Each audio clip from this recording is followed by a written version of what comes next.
Shout out to my new subscriber, Web Junior 1977. He's one of the guys that doesn't look like me. Oh boy, I've been dreading this, but if I'm gonna keep filling up the days until Spirit either sends me my proton pack or I give up, I've got to do the commentaries on Ghostbusters Answer the Call, and there are, well, I don't know if there are 2 or 4 commentaries. There's a writer and director commentary, which, of course, director Paul Feig,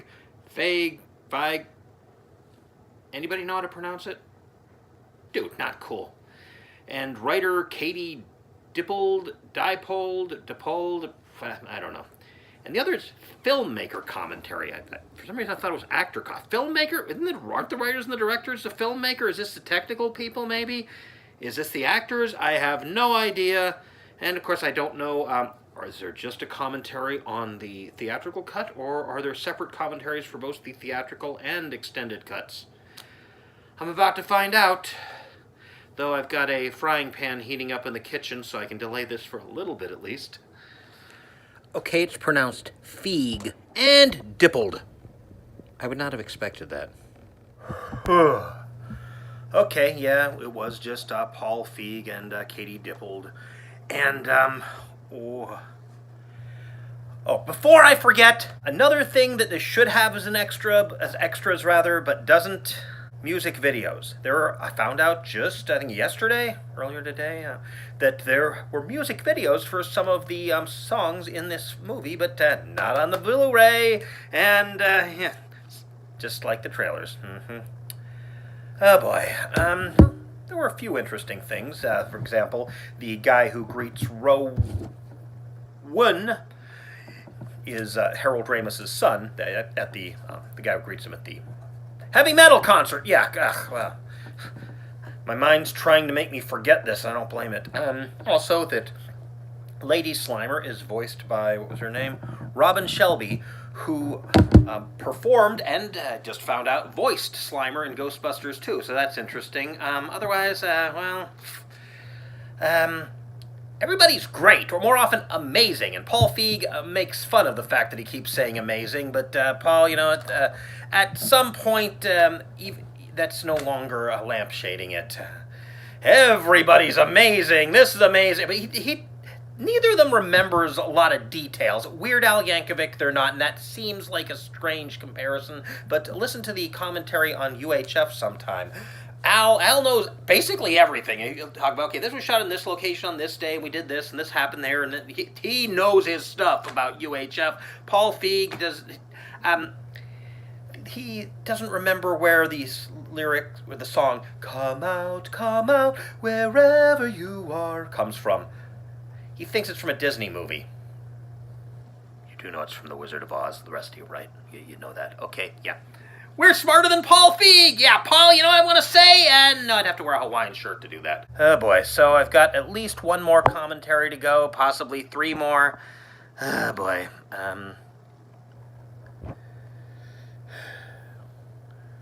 it's almost 9 p.m. I think I can stop right now. Okay, I've had a good night's sleep, so I guess now it's time to, listen to the filmmakers' commentary. Fortunately, I've got other things to occupy my time here. I'm hoping to balance my checkbook. And also, there's a spring. There's a soft little spring in here that hopefully will make the trap stay lit longer, so I'm going to melt my way through it with a soldering iron. I'd normally cut my way in with a Black & Decker Dremel Wizard. Yeah, totally not a Dremel TM. The fumes might kill me, so this might be the last known bit of footage with me. Unfortunately, the Versa packs for the Black & Decker tools are no longer being made by Black & Decker, so I'm going to have to find some third-party ones, because the packs I have are losing their ability to hold a charge, so I really can't cut my way through much stuff anymore. Time to bite the bullet. Okay, it's moderated by Paul Feig, and it includes Brett White, one of the editors, Jesse Henderson, one of the producers, Jeff Sage, the production designer, Pete Travers, the visual effects supervisor, and Mark Hawker, the special effects supervisor. And I'd hoped to be melting this thing while talking, but I was glancing at my notes too much. Okay, I managed to get this out. I'm 9 minutes and 8 seconds into the commentary. Whew, okay, I just did most of this review and I realized I wasn't recording. So, better than the writers and director commentary. And this focused primarily not on Paul Feig. He did occasionally dominate, but not that often. Mostly I talked about the special effects. And if you remember, I mentioned that I really liked the bits on the special effects. I mean, even if I don't like a film, which, well, do I need to reiterate that? I can still like behind-the-scenes stuff, especially special effects stuff. And that was rather interesting, and they remembered a lot more than Paul did on the other commentary. One extra tidbit, Harold Ramis's daughter and baby grandson are in the background of the scene where our characters are first looking at the firehouse. And also they got an actual physicist, a woman, which, well, rather important for the theme of this film, to come up with the formulae that were on the whiteboard behind Erin in her scene where she's practicing her, you know, the scene where she has a whiteboard and has formulae behind it. I don't think she wrote it. I think she wrote it out and then they wrote it on the board. And the thing is, in the writer and director commentary, Katie Dippold says that she wrote the formulas, and maybe she actually meant that she was the one who hand wrote it on the board, although I don't know, wouldn't that be another department? And then she jokes, it's too bad that they erased it before they could get it all on camera, because that would have solved all the problems of the world. And okay, that part's joking, but that she wrote it. Okay, I mean, obviously BS then, but interesting that no, she didn't. She was joking the whole time. Not knowing when to stop joking is kind of my main complaint of this film in a nutshell. Also, one of them seemed to think that the plural of criteria is criterias.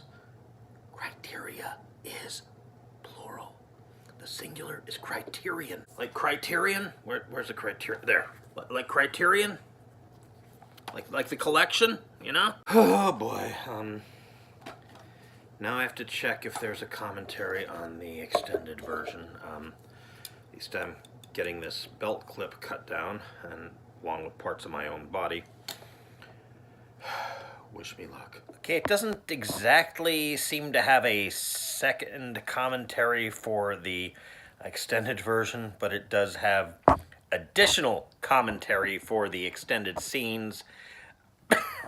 Not sure about the alternate lines yet. I gotta take a nap. I really hope it's not me because of the fumes from the soldering iron.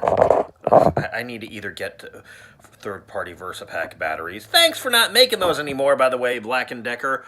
Or bite the bullet and buy a corded Dremel or Dremel-like thing, like the Black & Decker Wizard. Hey, check this out.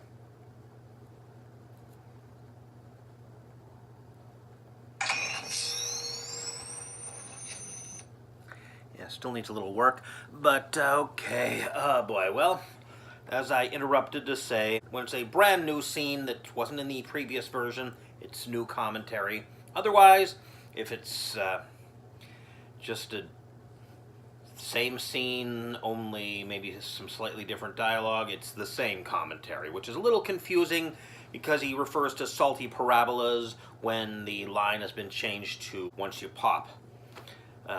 Also, the first of the new, for want of a better term, scenes talks about how sad it was to lose it, and he wished he wouldn't have to cut it. That scene should be cut! It's the scene where Erin's boyfriend, who is dropped from the theatrical cut and forgotten partway through the extended cut, introduces her to this important person, and Erin tries to ingratiate herself and totally fails at it.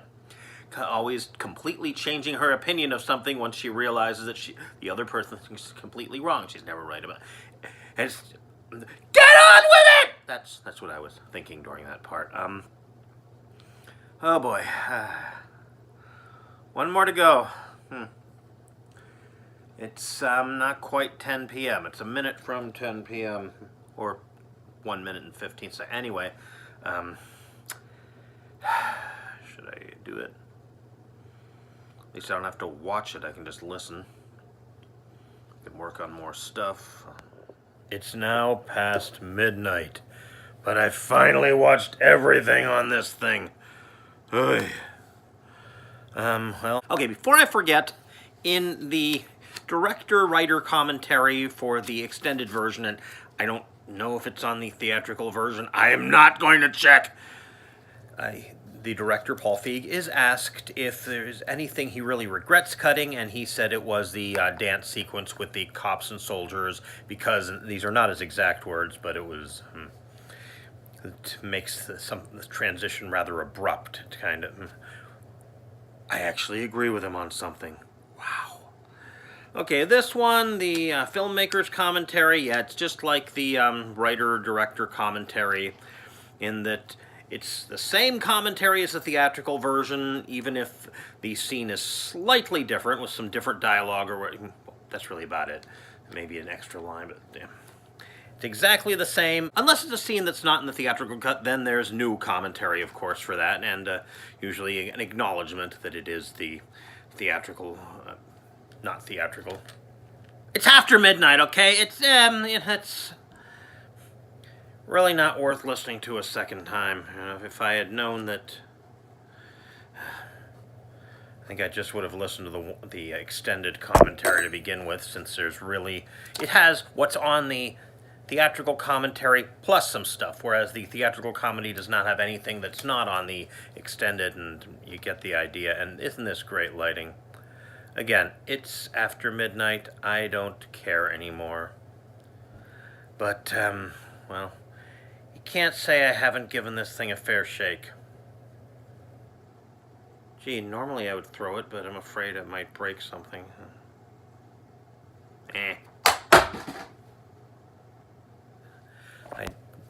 At least in the... Look what you've done to me!